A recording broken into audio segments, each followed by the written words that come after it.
మన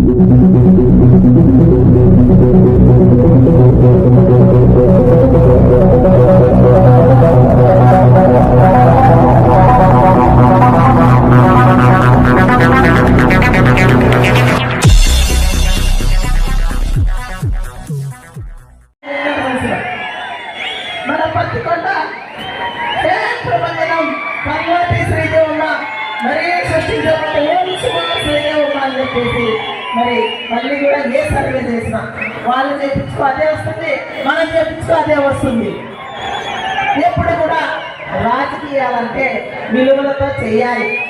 ఎప్పుడు కూడా రాజకీయం అంటే ఒక చంద్రబాబు నాయుడు గారు దాకా చేయకూడదు. వన్ టైంగా అబద్ధాలు చెప్పి మనన్న నీతిగా చేస్తే 30 సంవత్సరాలు ఏకదాటిగా వైసీపీ జెండా చేస్తాడు.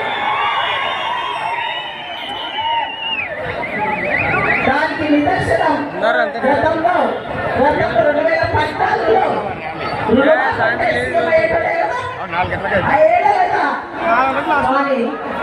ప్రజలను మోసం చెయ్యను, అబద్ధాల హామీలు ఇవ్వను, ఎప్పుడు కూడా ప్రజలకు మోసం చెయ్యను.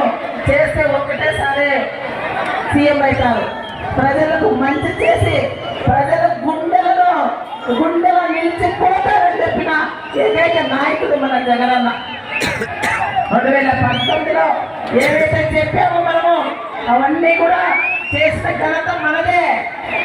ఏదైతే మేనిఫెస్టో తీసుకొచ్చామో 100% చేసి గడపకు తిప్పిన నాయకుడు జగనన్నయ్య. ఎమ్మెల్యేలకి గడప తొక్కించిన నాయకుడు జగన్. ఎవరికైనా చంద్రబాబు నాయుడు పొమ్ముందా? ఎన్నోసార్లు ఎమ్మెల్యేలను మంత్రులను మీటింగ్ పెట్టుకొని ఎవరైతే ప్రజల మధ్యలో ఉండరో, ఎవరైతే ప్రజలకు దగ్గరగా ఉండి పని చేయరో వాళ్ళకి టికెట్ ఇయ్యనని మగాడుగా చెప్పాడయ్యా మన జగనన్న. ఎక్కడ కూడా తల వంచడు.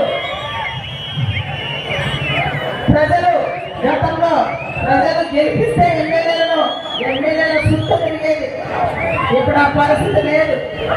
మీరు గెలిపించుకుంటే ఎమ్మెల్యేలని ఇళ్ళ చుట్టూ తిరుగుతారయ్యా. అది జగనన్న అంటే. తిరిగేదా లేదా మీ ఇంట్లోకి? అందరిలోకి వచ్చారా లేదా? అన్ని గ్రామాలకు వచ్చారా లేదా? గ్రామంలో ఉన్న ఇళ్ళకి వచ్చారా లేదా అని అడుగుతున్నా.